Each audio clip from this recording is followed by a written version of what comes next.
डोंबिवलीतील मारकुटा नगरसेवक रमेश म्हात्रेला जामीन मंजूर झालाय।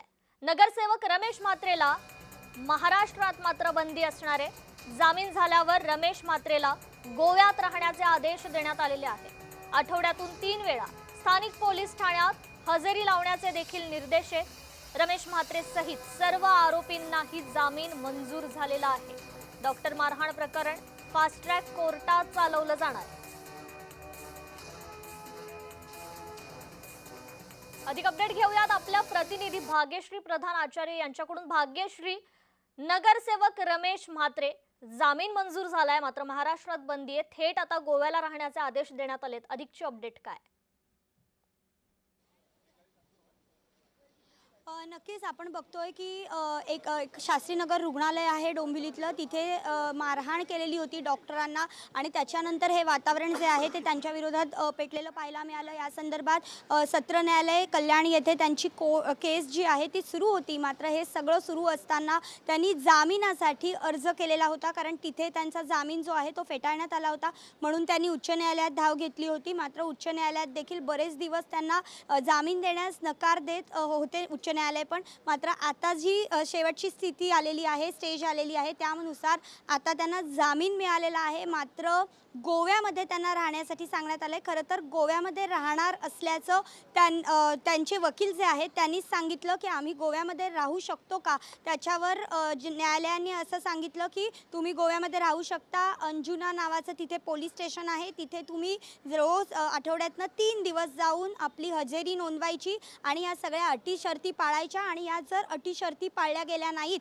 तर त्वरित कोर्टामध्ये हे निदर्शनास आणून द्यायचं, त्यानंतरची पुढील कारवाई कोर्ट करेल असं देखील सूचना, सक्त सूचना म्हणू शकतो आपण, ज्या न्यायालयाने त्यांना दिलेल्या आहेत। या व्यतिरिक्त आपण जर बघितलं तर चार्जशीट जी आहे ती पुढच्या 5 दिवसात दाखल झाली पाहिजे आणि त्याच्या पुढच्या 7 दिवसात ट्रायल फास्ट ट्रॅकवर ही कोर्ट केस घेण्यात आलेली आहे।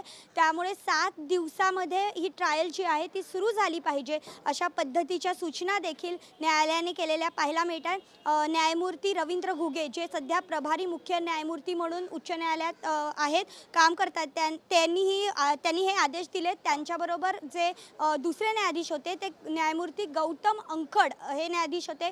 या दोघांनी मिळून हे आदेश त्यांना दिलेले पाहायला मिळतात। त्यामुळे आता कुठेतरी एक प्रकारे रमेश सुखऱ्या म्हात्रे यांना कुठेतरी दिलासा मिळाल्याचं पाहायला मिळतंय। अगदीच भाग्यश्री, खूप खूप धन्यवाद आपण दिलेल्या या सविस्तर अपडेटसाठी। रमेश म्हात्रे मारहाण प्रकरणी कोर्टाने नेमकं काय म्हटलंय पाहूयात। निवडून आलेला लोकप्रतिनिधी हा लोकांचा प्रतिनिधी असतो।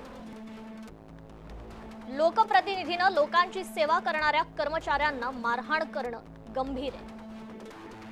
हे प्रकरण फास्ट ट्रॅक कोर्टाकडे आम्ही पाठवत आहोत। कल्याण कोर्टात खटला चालेल। 5 दिवसात चार्जशीट दाखल झाली पाहिजे। चार्जशीट नंतर 7 दिवसात ट्रायल सुरू झाली पाहिजे। आवाजाचे नमुने आणि इतर फॉरेन्सिक चाचण्या लवकरात लवकर पूर्ण करून संबंधित पुरावे उपलब्ध करून द्या। जबाब नोंदवण्यावरून कोर्टाकडून खडेबोल सुनावण्यात आले। मंगळवारपर्यंत जबाब नोंदवून पूर्ण करण्याचे निर्देश देण्यात आलेले आहेत। तर या ठिकाणी रमेश म्हात्रे मारहाण प्रकरणी आता कोर्टानं म्हणणं मांडलेलं आहे।